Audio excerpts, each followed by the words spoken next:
Okay, so I'm halfway through the project, but if you own a 2011 Kia and you want to change out the light bulb, it's a little bit different. First of all, there's this cover that goes on the back here. Okay, it's got this little screw knob thing. You just, loosen that counterclockwise, righty tighty, lefty loosey.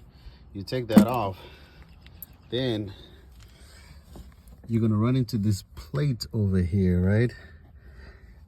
I've already unscrewed it, but you see there's one hole over there, there's one over there, then there's the sneaky one that's up here. So 3 holes in total.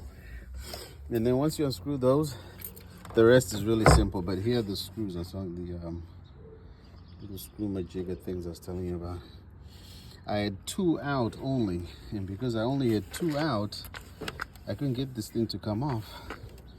So I guess this video should tell you about this one right here. So once you take that one off, and you've taken the 2 below, then of course this socket here, which is counterclockwise, you take it out. I've already taken the light bulb out. Like I said, you caught this video halfway in progress. But once you get to this part, it's really easy. It was just this one I did not know existed, so that took me a while to take this thing off. But once you've got it off, it just pulls out real easily, no force needed. All right.